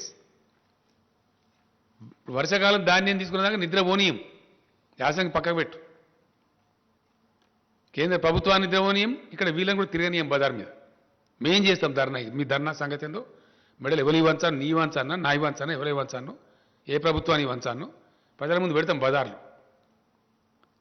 చాలా ఇష్యూలున్నాయి, ఇంకా చాలా అనేకమైన ఇష్యూల్ని. ఇన్ని రోజుల ఎందుకన్నా మేము ఒక మర్యాదగా పద్ధతిగా కొత్త రాష్ట్రం కాబట్టి దీన్ని సెటిల్ చేసుకుందాం అని చెప్పినాం. అన్ని ఉల్టాపల్టా మాట్లాడతారు, ప్రతి విషయానికి ఉల్టాపల్టా మాట్లాడతారు, ప్రతి విషయానికి అబద్ధాలు చెప్పడం. మీకు చేత కాదు, మీరేం చేయలే. మేము కమిట్మెంట్ ఉన్నవాళ్ళం, మీ రాష్ట్రం తెచ్చిన వాళ్ళు. ఎస్, మేము దళిత బంధు పథకం తెచ్చినాం, 100కు 100% దాన్ని అమలు చేస్తాం. మాకు చిత్తశుద్ధి ఉంది. It's our agenda. స్పష్టంగా చెప్పిన ఉప ఎన్నిక రాగానే దొంగ మాటలు మాట్లాడడం, అబద్ధాలు చెప్పడం, సోషల్ మీడియాలో ఇష్టం వచ్చినట్టు అవాకులు చెవాకులు పెరగడం, ఇష్టం వచ్చిన పద్ధతులు ఎవరు పడితే వాళ్ళను ఏది పడితే అది మాట్లాడడం, ప్రజలను తప్పుదారి పట్టేయడం. ఇన్ని రోజులు మీ ఆటలు చెల్లినవి బిడ్డ. మీ నోటికొచ్చినట్టు కూస్తున్నారు కారుకూతలు. దళితుల కోసం, గిరిజనుల కోసం పెట్టినటువంటి ఆట్రాసిటీ చట్టాన్ని పట్టుకొని ఒక విధవ లొటపీస్ చట్టం ఉంటాడు. ఎవరు లొటపీస్? చట్టాలు గౌరవం లేదు, కోర్టు గౌరవం లేదు, దళిత గిరిజన ప్రజలంటే భయం లేదు మీకు. ఏం తమాషా చేస్తున్నారా ఈ రాష్ట్రంలో? ఏమో మీ అరాచకమా? ఏం చేసింది మీరు? ఏ వర్గం ప్రజలు చేసినారు? మీ 7 ఏళ్ల పరిపాలన ఈ దేశానికి ఒరగబెట్టింది ఏంటి? ఒక్క మంచి పని ఉందా మీ కేంద్రం చేసిన, ప్రభుత్వం చేసిన మంచి పని? ఒక్కటి. మీరు దళితులకు చేసిండ్రా, గిరిజనులకు చేసిండ్రా, బీసీలకు చేసిండ్రా, రైతులకు చేసిండ్రా, నిరుద్యోగ యువకులకు చేసిండ్రా? ఒక్క మాట మీద నిలబడ్డరా? 15 లక్షలు ఇస్తామని ఇచ్చిండ్రా? 2 కోట్ల ఉద్యోగాలు ఇస్తామని ఇచ్చిండ్రా? Yes, I'm questioning. As a party president, as a chief minister I'm questioning. ఏ మాట మీద నిలబడ్డారు మీరు? సందర్భం వచ్చినప్పుడల్లా భావోద్వేగాలు రెచ్చగొట్టడం. అయితే అంతర్జాతీయ సరిహద్దు భావోద్వేగాలు రెచ్చగొట్టాలి, లేకపోతే మతపరమైన భావోద్వేగాలు రెచ్చగొట్టాలి, ఓట్లు దండుకోవాలి. ఇదా రాజకీయం? ప్రజలతో చెలగాటమాడే పద్ధతి ఇదా? ఇలా మొత్తం నాశనం పట్టిన దేశాన్ని, దేశ జీడిపి మంట కలిసిపోయింది, ఫుడ్ సెక్యూరిటీలో నాశనం అయిపోయింది. నేపాల్ కన్నా, బంగ్లాదేశ్ కన్నా, పాకిస్తాన్ కన్నా తక్కువ ఉంటుంది ఇండియా జీడిపి. ఎవరి ఘనకార్యం ఇది? ఎవరి తప్పిది? మీకు చేతగాక, వ్యవహారం చేయరాక, అడ్డగోలు ట్యాక్సులు పెంచి ప్రజల మీద భారం పెంచుకుంటా, మొత్తం ప్రభుత్వ రంగ సంస్థలను ఊడబీకి ప్రైవేటైజ్ చేసి, ఎంత అద్భుతమైన సంస్థనండి ఎల్ఐసి. ఎల్ఐసి లాంటి సంస్థను ఎందుకు ప్రైవేటీకరించాలా? కేంద్ర ప్రభుత్వానికే 30-40 లక్షల కోట్లు ఇస్తారు వాళ్ళు డబ్బులు. మీ బడ్జెట్లో భాగంగా ఉంటుంది అది. అటువంటి బ్రహ్మాండమైన సంస్థలను నిర్వీర్యం చేసుకుంటూ మీరా మాట్లాడే? ఎన్ని రకాల ఒత్తిడి పెడుతున్నారు రాష్ట్ర ప్రభుత్వాలను మీరు? ప్రతి బాయి కాడ, రైతు కాడ మీటర్ పెట్టమని చెప్తున్నారు. నేను రెసిస్ట్ చేస్తా ఉన్నాను, నేను పోరాటం చేస్తా ఉన్నాను 2 సంవత్సరాల నుంచి. ఎందుకు పెట్టాలో? మా రైతాంగాన్ని మేము ప్రీగించుకుంటాం, డబ్బులు మేము కట్టుకుంటాం, బిల్స్ మేము పే చేస్తామంటే కూడా నో పెట్టాలి. లేకపోతే ఆర్ఈసీ ద్వారా, పిఎఫ్సి ద్వారా మీకు వచ్చే రుణాలు బంద్ చేయిస్తాం అని బ్లాక్ మెయిల్ చేస్తారు. ఇవన్నీ వాస్తవాలు. ఇప్పుడు తగులుకుంటాం ఇక. మాట్లాడతాం. మీ చరిత్ర ఏందో మా చరిత్ర ఏందో, ప్రజలకు మీరేం చేసినారో మేమేం చేసినామో ఇప్పటిదాకా అలో చేసినాం మేము. బట్ నో, ఖచ్చితంగా కేంద్ర ప్రభుత్వం వెంబడబడతాం, ఇక్కడ ఉండే బీజేపీ వెంబడబడతాం. ఈ సమస్యలకు ఎవరు జవాబు చెప్పానో, ఎవరు బాధ్యత వహించానో, ఈ రైతుల ధాన్యం సంగతి ఏందో, మిగతా పెండింగ్ ఏమి ఇచ్చారండి. స్టేట్ రీఆర్గనైజేషన్ యాక్ట్లో ఉన్న కూడా ఇంప్లిమెంట్ చేస్తలేరు. ట్రైబల్ యూనివర్సిటీ ఇవ్వాలన్నో ఇవ్వం. బయ్యారం ఉక్కు ఫ్యాక్టరీ పెట్టాలన్నో ఇవ్వం. కోచ్ ఫ్యాక్టరీ పెట్టాలా ఇవ్వం. ఒక్క పని ఒక్కడన్నుందా పని? ఈ సోకాల్డ్ బీజేపీ అధ్యక్షుడు కానీ ఇంకోటి కానీ ఇప్పుడున్న కేంద్ర మంత్రి కానీ 10 రూపాయలు పనిచేసినరా తెలంగాణకు? 10 రూపాయలు ఏ పని చేసింది మీరు? ఒక ఇరిగేషన్ ప్రాజెక్టుకి ఇచ్చిండ్రా? నీతి ఆయోగ్ చెప్పింది మిషన్ కాకతీయ మంచి ప్రోగ్రాం 24,000 కోట్లు ఇవ్వని, మిషన్ భగీరథ మంచి ప్రోగ్రాం ఈవెన్ నీతి ఆయోగ్ రికమెండ్ చేసింది. సింగిల్ నా యాప్ సేపలే 24,000 కోట్లు కాదు, 24 రూపాయలు కూడా ఇవ్వాలి. మా నీటి వాడ వెళ్తారు, హైకోర్టు పెండింగ్లో పెడతారు, 5 ఏళ్ళు కొట్లాట తర్వాత ఇస్తారు, ఎస్ఆర్సీ యాక్ట్లో ఉన్నాయి తేల్చారు. ఉల్టా మళ్ళీ మీరే మాట్లాడతారా? ఇక్కడ మెడల్ వస్తారా? మీరు ఎవరు మాట్లాడతారు? మీ మెడల్ మీ మెడల్ ఇస్తాం బిడ్డ, జాగ్రత్త. ఒళ్ళు దగ్గర పెట్టుకొని మాట్లాడాలా? పిచ్చి కూతలు కూస్తే ఇన్ని రోజులు ఏదో క్షమించిన మిమ్మల్ని మేము వదిలిపెట్టినాం. మాకు చేతగాక కాదు, అడుగున మిమ్మల్ని తరిమి కొట్టగలుగుతాం. మాకున్న క్యాడర్కు, మాకున్న లెక్కకు, మాకున్న శక్తికి. Yes, we are very powerful party here definitely. Today we are 103 MLAs ఉన్నాం. మా మిత్రపక్షం ఒక మజ్లిస్ పార్టీ ఉంది, 110 ఎమ్మెల్యేలు ఉన్నాం మేము 119లో. మమ్మల్ని ప్రజలు నామినేట్ చేసి వచ్చినాం మేము. మాకు ఎవడో ఢిల్లీకి వెళ్ళి నామినేట్ చేస్తే రాలే. We are nominated by the people of Telangana, by the farmers of Telangana. Now today for the convenience of union government I'm demanding the union food minister to declare the government of India policy. Please say what is that you are going to take, what is that you are not going to take. Telangana రైతాంగాన్ని మీరు మోసం చేయవద్దు. మేము రైతులను కడుపులో పెట్టి కాపాడుకుంటున్నాము. మీ చిల్లర రాజకీయాల కోసం వాళ్ళ బతుకులు నాశనం చేస్తామంటే చూస్తూ ఊరుకోడు కేసీఆర్. మా ఇష్టం వచ్చినట్టు మాట్లాడి బాధ్యతారహితంగా మాట్లాడతామంటే మీ మెడలు ఇస్తాం, జాగ్రత్త. ఎస్, డెఫినెట్గా నాలుగే ఉంది కదా, ఇష్టం వచ్చినట్టు మాట్లాడడం, అడ్డగోలుగా మాట్లాడడం, వట్టిగానే ప్రాజెక్టులలో అవినీతి జరిగింది. ఎక్కడ జరిగిందా? పెట్టు కేసు, నీ దమ్ముంటే. Yes, conduct enquiry, we are ready. What rubbish you are talking on the streets? ఇష్టం వచ్చినట్టు మాట్లాడుకుంటా, కుక్కలు మురిగినట్టు మురుక్కుంటా, చట్టాలను మాట్లాడుకుంటా, మనుషులను మాట్లాడుకుంటా, అడ్డగోలు ప్రచారాలు చేసుకుంటా ఇంకా సహించాం, జాగ్రత్త. Be careful. మేము ఉద్యమాలు చేసిన వాళ్ళం, మహామహా రాకాసులతో కొట్లాడిన వాళ్ళం. ఈ గోకాసులు ఏం లేక నలిసి పారేస్తాం. తమాషా చేస్తున్నారా ఈ రాష్ట్రంలో? What is this? ఇప్పటిదాకా మేము ఎందుకంటే మంచి పద్ధతిలో పోయినాం. నేను ప్రధానమంత్రి కూడా చెప్పిన, మీరు చేయాల్సినవి చేస్తలేరు, అయినా మేము మీకు కోఆపరేట్ చేస్తున్నాం. అనేక సందర్భాల్లో కోఆపరేట్ చేసినాం.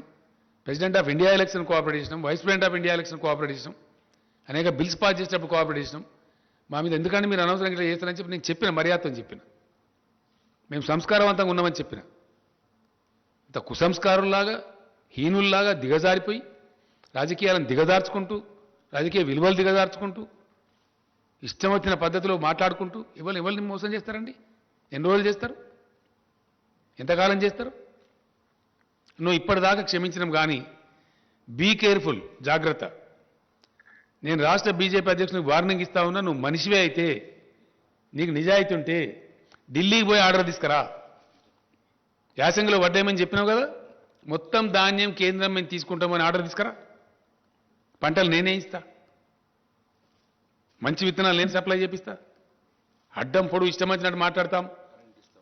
కరెంట్ ఇస్తాం, నీళ్ళు ఇస్తాం, మందులు ఇస్తాం, అన్ని ఇస్తాం. మొత్తం కొనుగోలు చేసి అప్పగిస్తాం, ఒక గింజ లేకుండా. నేను రైతు సోదరులకు ఒకటే మాట మనం చేస్తా ఉన్నా, ఈ అల్లా టప్పగాల మాటలు పట్టుకుంటే దెబ్బతింటాము.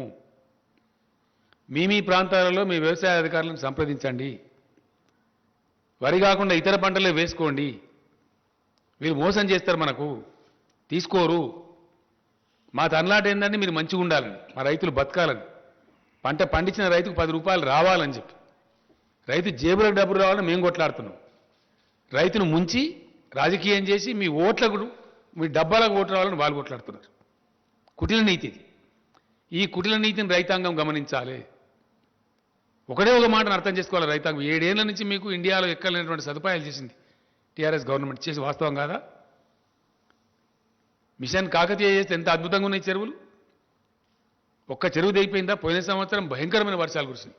ఈ సంవత్సరం కూడా చాలా ఎక్సెస్ రైన్ఫాల్ అయింది. ఇక్కడ ఒక్క చెరువు దిగలేదే తెలంగాణలో. బోర్లన్నీ మోటార్ పెట్టకుండా మీదికి పోస్తున్నాయి కదా బోర్లన్నీ. ఇలా ఊడలు పెట్టినాయి కదా, జాలు వారుతున్నాయి కదా తెలంగాణలో. ఇంత అద్భుతమైన సృష్టించింది తెలంగాణ టీఆర్ఎస్ గవర్నమెంట్. ఎస్, భూగర్భ జలాలు పెంచినాం, ప్రాజెక్టులు కంప్లీట్ చేసినాం, కొత్త ప్రాజెక్టు నిర్మాణం చేసినాం అతివేగంగా, లక్షల ఎకరాల నిలిచే పరిస్థితి తెచ్చినాం, అద్భుతమైన హై క్వాలిటీ పవర్ ఇస్తున్నాం, పెట్టుబడి ఇస్తున్నాం. ఇన్ని మంచి చేసిన వాళ్ళము మీరు బతుకుండాలని మేము కోరుకుంటాం. చిల్లర రాజకీయాల కోసం మిమ్మల్ని వాడుకోవాలి, మీరు బండియాలి, మిమ్మల్ని రోడ్ల మీద కూర్చోబెట్టి ధర్నా చేయించాలి అనే పరిస్థితిలో వాళ్ళు మాట్లాడుతున్నారు. కాబట్టి ఈ అల్లాటప్పగాళ్ళు పనికిమాలినోళ్ళు 10 రూపాయల పని చేయను ఈ రాష్ట్రానికి ఎక్కడ చేసిండండి ఈ మనిషి? కరీంనగర్ నుంచి ఎంపీకి గెలిచిండు, 1 రూపాయి పని తెచ్చిండా? ఒక మెడికల్ కాలేజ్ తెచ్చిండా? ఏం తెచ్చింది నాకు అర్థం కాదు. ఏమన్నా 10 ఏకాన పని ఉన్నదా? అన్ని కాయగూరకుడు మాటలు, అడ్డం పొడుగు మాట్లాడు. అది నాకు అర్థమవుతుంది. అది నాకు ఇంగ్లీష్ అయిందో వస్తుందా? ఢిల్లీలో ఏం మాట్లాడతారో తెలుస్తుందా ఈ మనిషికి? కేంద్ర ప్రభుత్వం ఇచ్చే లెటర్లు అర్థమని అయితే ఆయనకు ఈ లెటర్లు did you go through? As a state party ప్రెసిడెంట్గా, దేశాన్ని పరిపాలించే పార్టీ ప్రెసిడెంట్గా ఈ లెటర్లు ఎప్పుడైనా చూసినావా? కరస్పాండెంట్ తెలుసుకున్నావా? ఇది ఏం లేకుండా బాధ్యత రహితంగా పోయి ఇదే దుర్మార్గుడు మీరు పర్యావరణ అనుమతులు ఇద్దని లెటర్ రాస్తారు తెలంగాణ ప్రాజెక్టులు. వీళ్ళ తెలంగాణ ప్రకాష్ జావడేకర్ మంత్రి ఉన్నప్పుడు ఆయన పోయి లెటర్ ఇచ్చిండు. నాకు ఆయన చెప్పిండు, ఏమైనా మీ స్టేట్ ప్రెసిడెంట్ మాకు లెటర్ ఇచ్చిండు అని చెప్పి. ఇదా తెలంగాణ? కేసీఆర్ బతికున్నంత కాలం ఎట్టి పరిస్థితులలో దళిత బంధు స్కీమ్ కంప్లీట్ ఇంప్లిమెంట్ చేస్తాం. ఏ పద్ధతిలో నేను చెప్పినో ఆ పద్ధతిలో ఇంప్లిమెంట్ చేస్తాం. ఒక హుజురాబాద్ కాదు, అంతటి ఇంప్లిమెంట్ చేస్తాం.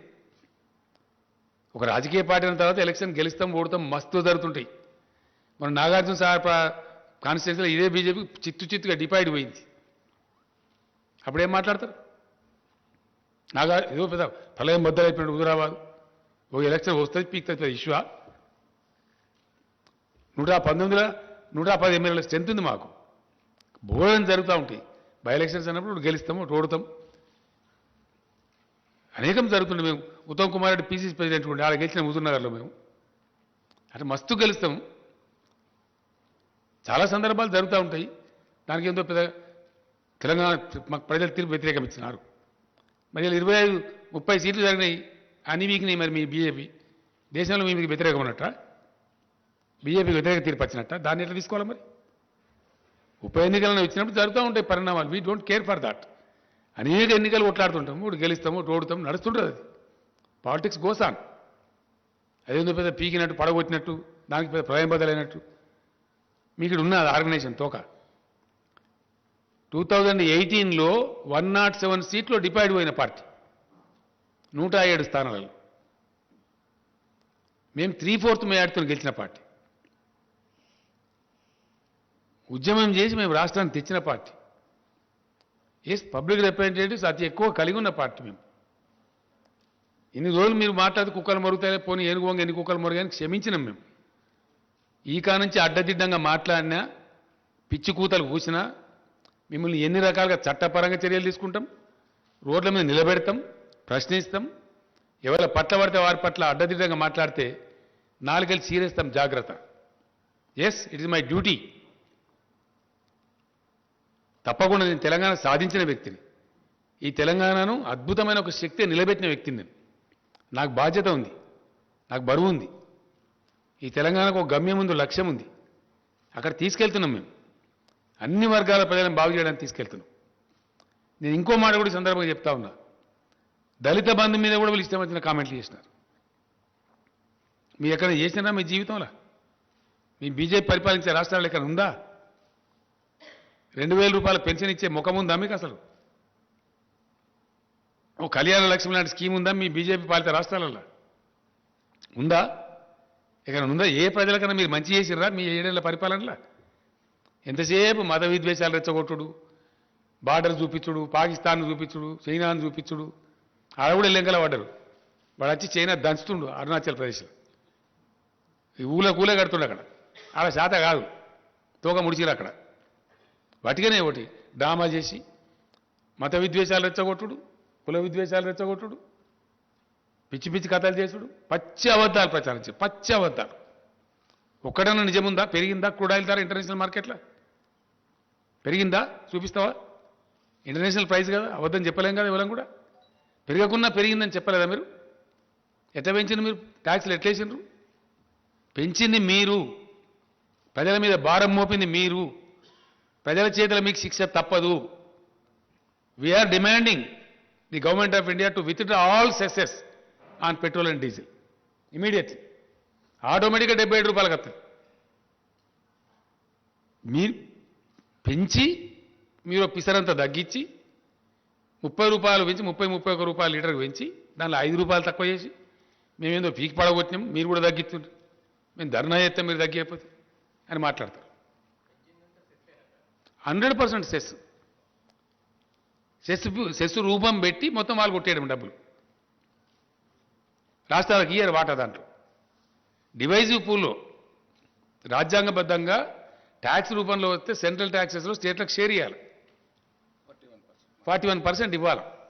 దాన్ని ఎగగొట్టడానికి రాష్ట్రాలను నోరుగొట్టి మొత్తం డబ్బులు మీరే తీసుకొని అన్నీ కూడా భయంకరమైనటువంటి ఫలితాలు మీ పరిపాలనలో. జీడీపీ నాశనం అయిపోయింది, గంగానదిల శవాలు తేలిని కోవిడ్ సందర్భంలో మీ చేతగాంతనం వల్ల. ఎస్, అన్నీ ఇంకా చాలా ఉన్నాయి. రేపటి నుంచి అగ్గి పెడతాం దేశంలో, ఎక్కడ ఏం పెట్టడం మాకు తెలుసు.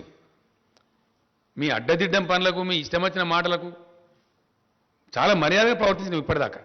But there is a limit for everything.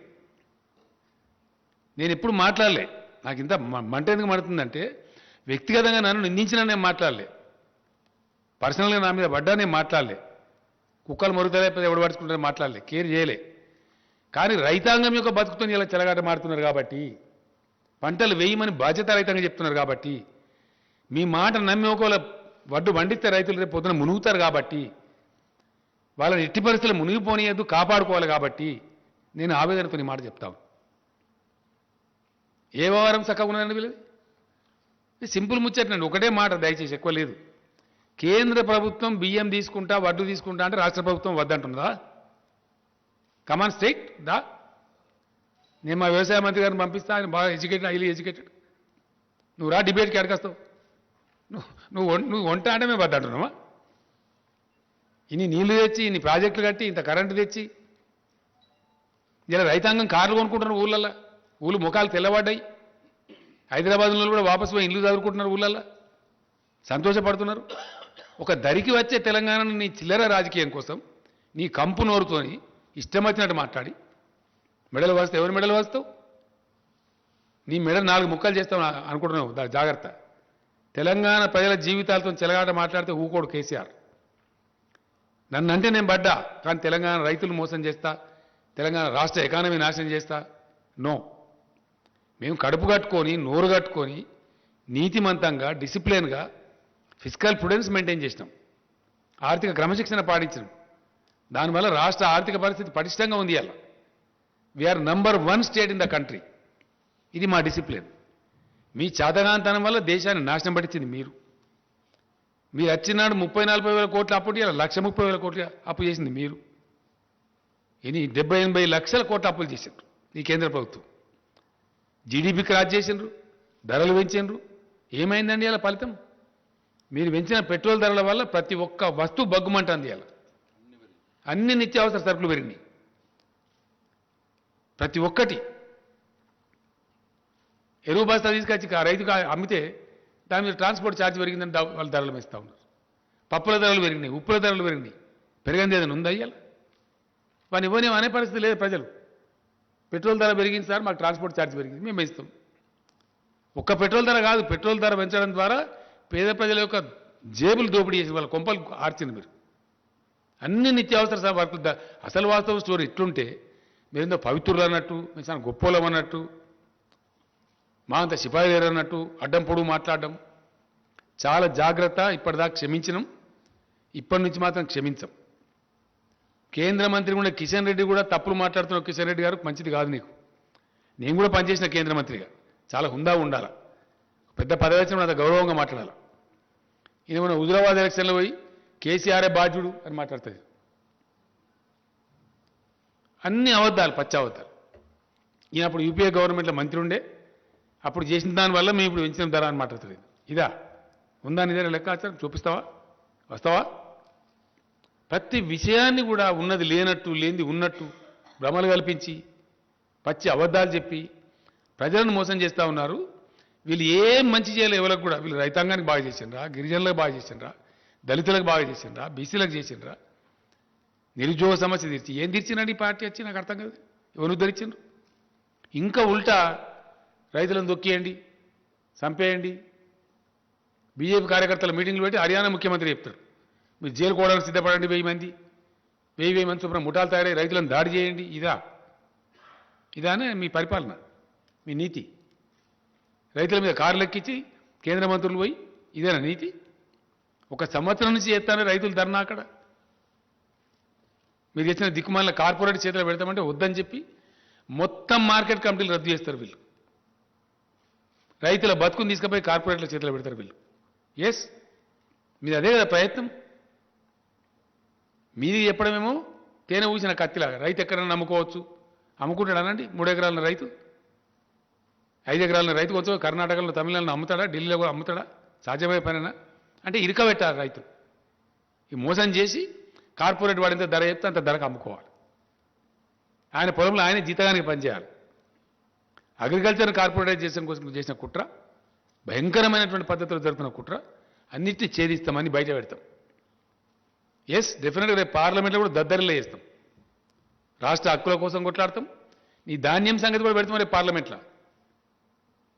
ఇప్పుడు కూడా మేము పెడతాం డెఫినెట్గా. మా కోటా ఏందో నిర్ణయించమని చెప్పి జిల్లా కేంద్రాలలో ధర్నా చేస్తాం. 2600 రైతు కేంద్రాలలో ధర్నా చేస్తాం. అవసరం అనుకుంటే ఆల్ ఎమ్మెల్యేస్ పోయి ఢిల్లీలో ధర్నా చేస్తాం, ఇంక్లూడింగ్ చీఫ్ మినిస్టర్. మొత్తం తెలంగాణ క్యాబినెట్, తెలంగాణ ఎంపీలు, తెలంగాణ ఎమ్మెల్యేలు, ఎమ్మెల్సీలు అందరం కూడా పోయి, ప్రజాప్రతినిధులు, జడ్పీ చైర్మన్లు, స్థానిక సంస్థల చైర్మన్లు అందరం పోయి వేలాది మందిని పోయి వడ్లు కొనమని చెప్పి ధర్నా పెడతాం ఢిల్లీలో. ఇంకో నాటకం ఏంటంటే పంజాబ్లో మొత్తం ధాన్యం సేకరిస్తారండి. కంప్లీట్ 100% ధాన్యం సేకరిస్తారు. తెలంగాణ ధాన్యం ఎందుకు కొన్నారు నేను అడుగుతా ఉన్నా. మీ సమాధానం ఏంటి? ఫస్ట్ దానికి సమాధానం చెప్పు. నీ మెడల సంగతి, తోల సంగతి అట్లా ఉండదు. పంజాబ్లో మొత్తం సేకరించి తెలంగాణ ధాన్యం ఎందుకు సేకరించరు? కారణం ఏంది? కేంద్ర ప్రభుత్వం రాష్ట్రానికి ఒక నీతి ఉంటుందా? కేంద్ర ప్రభుత్వానికి చిత్తశుద్ధి ఉంటే తెలంగాణలో కూడా మొత్తం ధాన్యం సేకరించాలి 100%. ఎందుకు సేకరించరు? తెలంగాణలో ప్రొడక్టివిటీ ఎక్కువ, దేశానికి అన్నం పెడుతుంది తెలంగాణ. ఇయ్యాల మీ కళ్ళు మండుతున్నాయి. తెలంగాణ రైతులు సంతోషపడితే మీ కడుపులు ఉడికిపోతున్నాయి. కాబట్టి పిచ్చి పిచ్చి ప్రేలాపనలు మానుకొని జాగ్రత్తగా మాట్లాడాలా, జాగ్రత్తగా వ్యవహారం చేయాలా. రైతులు కూడా చూస్తాం, ఒక వారం రోజులు చూద్దాం. కేంద్ర ప్రభుత్వం ఒకవేళ ఆర్డర్ ఇస్తుందా ఇయ్యని మేము కూడా డిమాండ్ చేస్తూ ఉన్నాం. అధికారులు మొన్ననే పోయొచ్చారు, నిన్న రాత్రి కూడా నేను మాట్లాడినా. ఒక వారం చూద్దాం, డిసెంబర్ దాకా వేయచ్చు వారి. ఇప్పుడు తొందరపడేసే అవసరం లేదు. నిజంగానే కేంద్రం తీసుకున్నారంటే సంతోషంగా వేద్దాం వారి. కానీ కేంద్రం తీసుకోదు. వాళ్ళు రాయించుకున్నారు మనతోని. No boiled rice from Telangana state అని మీకు ఇచ్చిన సీట్లలో ఉందండి, దయచేసి మీరు చూడండి. స్పెసిఫిక్ ఇచ్చిన కేటగిరీ. ఇంకా ఎఫ్సిఐ మేనేజర్కి ఒక దాంట్లో ఇచ్చిండ్రు, బ్యాక్ టు బ్యాక్ ఉంది ఒక దాంట్లో. ఒక సెంటెన్స్ నేను చదివి వినిపిస్తాను మీకు. ఎఫ్సిఐ ఇక్కడ లోకల్ మేనేజర్ గారికి బ్యాక్ టు బ్యాక్ ఉంది. అది మీదేందా కమలాకర్? అది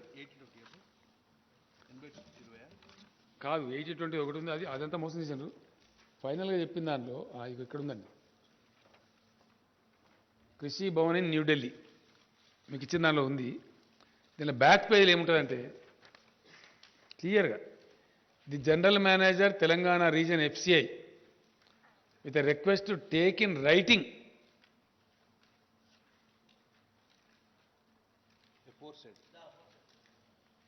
ఎఫోర్సైడ్ కమిట్మెంట్ను దీనిలో ఉన్నది. ఇది రైటింగ్లో తీసుకొని మాత్రమే మీరు తెలంగాణ బియ్యం తీసుకోవాలి. మీ దీనిలో కూడా దయచేసి మళ్ళా మేము ఇయ్యము మేము అడగము అని చెప్పి రైటింగ్లో చెప్తాం. ఇదేమో ఇట్లా పెడతారు కండిషన్లు. ఇవి అధికారిక ఉత్తర్వులు, కృషి భవన్ నుంచి వచ్చే ఆర్డర్స్. ఇక్కడనో మీరు వరే వేయండి, మేము మెడల్ వంచితే ఎవరి మెడల్ వంచాలా? ఈ ఆర్డర్ ఇచ్చిన మెడల్ వంచానా? నీ మెడల్ వంచానా? ఎవరి మెడల్ వంచాలా? ఈ కాపీలో ఉందండి, దీనిలో బ్యాక్ టు బ్యాక్ ఉంది. దీనిలో వన్ పేపర్ ఇచ్చినాం మేము. దీనిలో క్లియర్గా ఉంది లాస్ట్ది. ఇక్కడ ఉండబడే ఎఫ్సిఐ జిఎంకి ఇచ్చిన ఆర్డర్ చూడండి, నిదానంగా మీకు చూసుకోవచ్చు. ఆర్డర్స్ ఏమో ఇవి. నిన్నగాక మొన్న 3 రోజుల సెక్రటరీలు పోయారు, finance secretary and agriculture secretary. కాలు పెడితే మెడకు లేదు, 60 లక్షల ఎకరాలు లేదు, శాటిలైట్ చూపి మేము అవద్దని చెప్తాం. హెలికాప్టర్స్ పంపిస్తే నేను తిరుగుతురా. వాస్తవాలు ఈ విధంగా ఉంటాయి, చెప్పే తప్పుడు మాటలు. కాబట్టి చాలా జాగ్రత్తగా ఒళ్ళు దగ్గర పెట్టుకొని మెదులుకోవాలి. రాష్ట్ర బీజేపీ అధ్యక్షుడు కానీ, రాష్ట్ర బీజేపీ నాయకులు కానీ ఇప్పటిదాకా క్షమించడం కానీ ముందరికి క్షమించము. పిచ్చి పిచ్చి కూతలు కూస్తే, పిచ్చి పిచ్చి మాటలు మాట్లాడితే, ప్రజలను తప్పుదో చెప్పించే మాటలు మాట్లాడితే మాత్రం చీల్చి చెండాడతాం. జాగ్రత్త. ఇప్పటిదాకా మన్నించిన కానీ ఇక మన్నించము. Thank you.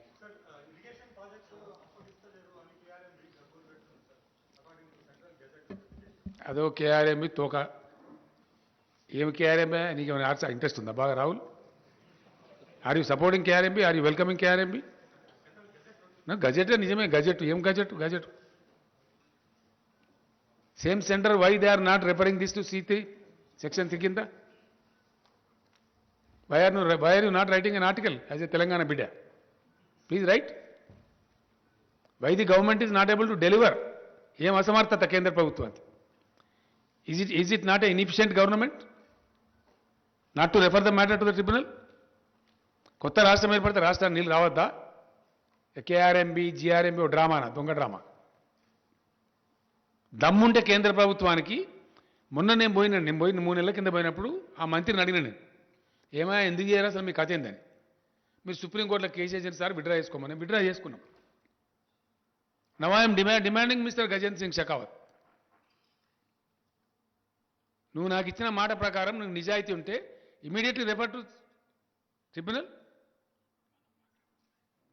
మాకు తేల్చండి, తెలంగాణ నీటివాడ తేల్చండి, మాకు ఎంత వస్తే అంత వస్తుంది. మీకు ట్రిబ్యునల్కి రెఫర్ చేయడానికి 7 ఏళ్ళ కేంద్ర ప్రభుత్వానికి. First tell me that. What is your answer? What the state president is doing? What the union minister here is doing? ఇక్కడ గెలవాలి, ఓట్లు కావాలి. తెలంగాణ నీళ్ళు వద్దా మరి? ఎందుకో మాట్లాడరు, అడ్డం పొడుగు మాట్లాడతారు. ఇక్కడ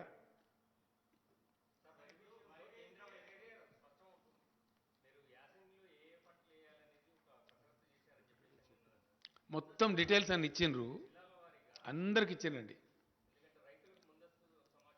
ఇచ్చినారు వ్యవసాయ శాఖ. నేను ఏమంటున్నా, రైతాంగం ఏ పంటలు వేయాలనేది మీ స్థానిక వ్యవసాయ అధికారులను సంప్రదించండి. వాళ్ళు ఆల్రెడీ మీటింగ్లు పెడుతున్నారు, చెప్తున్నారు. ప్రత్యామ్నాయ పంటలే వేసుకోండి, మంచి లాభం జరుగుతుంది. 2 పంటలు వండేయచ్చు. ఇప్పుడు నువ్వులు వేయచ్చు ప్లస్ పెసర్లు వేయవచ్చు. వరి కంటే ఎక్కువ డబ్బులు వస్తాయి. కొంతమంది మూర్ఖంగా పిచ్చిగా మరి నీళ్ళు తెచ్చారు కదా, ఎందుకు తెచ్చారు, వరి పంట అయిపోతే ఎట్లా అని మాట్లాడుతున్నారు. నీళ్ళు తెచ్చింది పంటలు వేసుకోమని, వరి పంట వేసుకోమని కాదు. ఏ పంట అయినా వేసుకోవచ్చు. ప్రభుత్వం పెట్టుబడి ఉండే తొందర పడుతుంది. ప్రభుత్వం మీకు పెట్టుబడి ఇస్తుంది, కరెంట్ ఇస్తుంది, నీళ్ళు ఇస్తుంది, భూగర్భ జలాలు పెంచింది. మీరు పంటలు పండించి మంచిగా బతకమని కదా, ఈ సన్నాసుల చేతులు పడమని కాదు కదా. చాలా ఉన్నాయి పంటలు, అద్భుతమైన పంటలు పడతాయి. Yes please.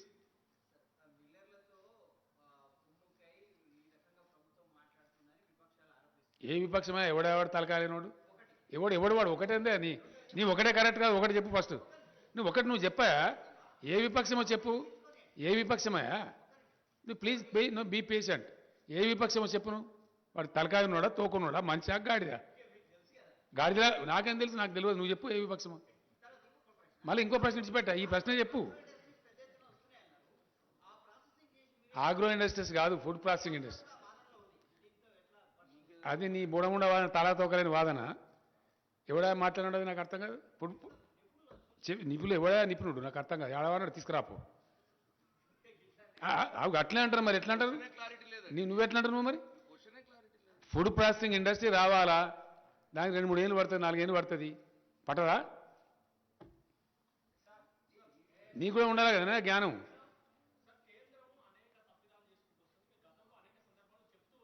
ఇప్పుడు ఇంకా ఫైట్ చేస్తాం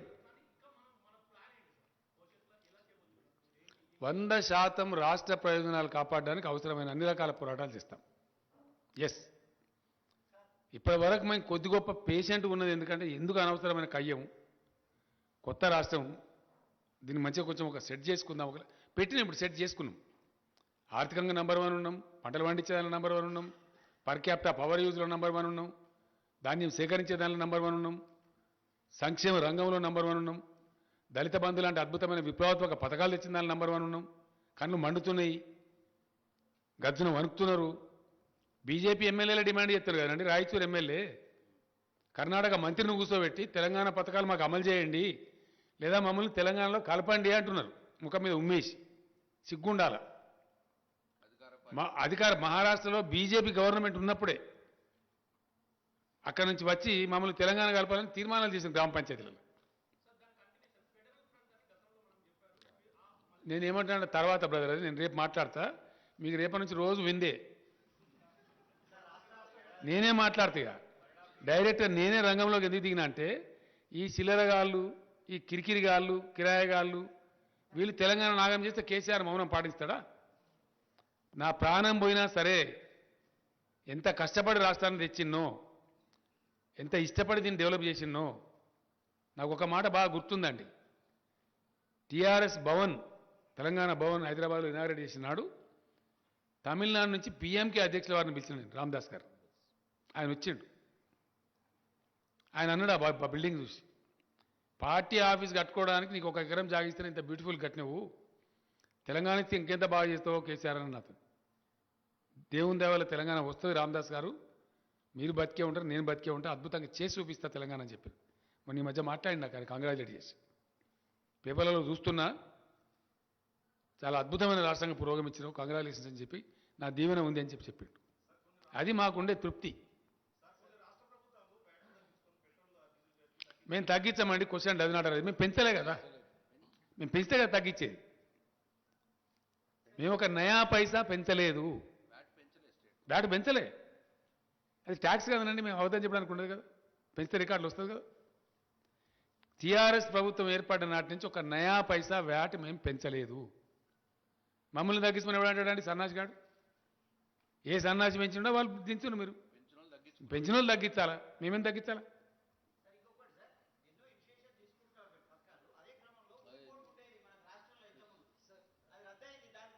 ఏంటిదండి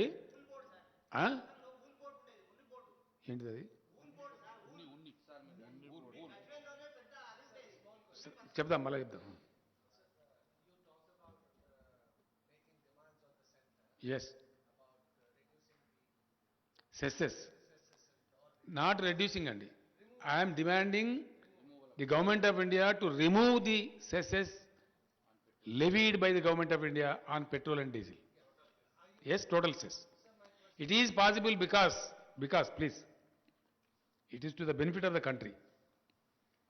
Because without any increase of crude oil in the international market, the government of India has unnecessarily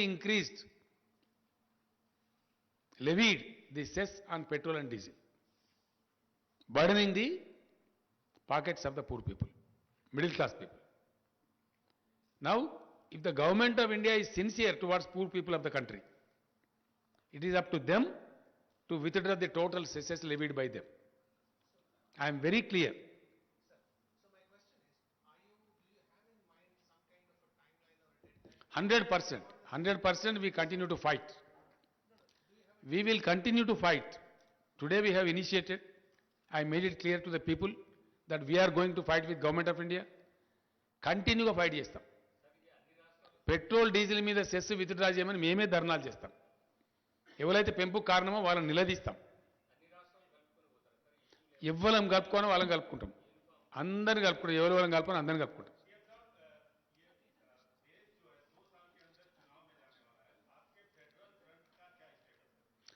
अभी हमने कुछ सोचा नहीं है उस बारे में।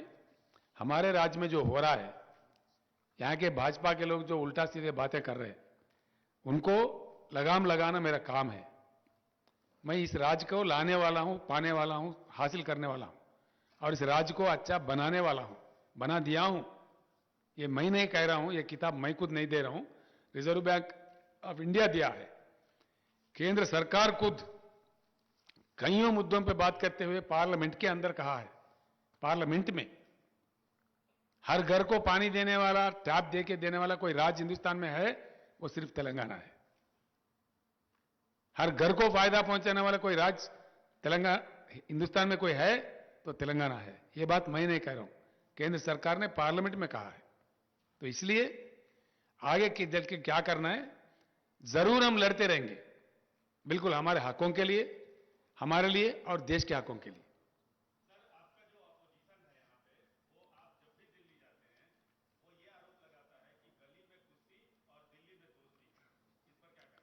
देखा ऐसा है, ये बहुत कमीने लोगों की बात है, नालायक लोगों की बात है। मैं एक मुख्यमंत्री हूं, एक राज्य चलाता हूं। I hold a constitutional position of chief minister post. I should maintain the constitutional relation with the government of India as per the constitutional matters are concern. जब कोरोना की बात आई, केंद्र और राज्य सरकार मिलकर काम करते, कहीं अन्य बात आई मिलकर काम करते। सरकार का काम करने का ढंग जो नहीं जानता, जो जिंदगी में कभी कोई मंत्री नहीं बना, नालायक ना समझ लोग हैं, उनका बात है। Thank you. हाँ,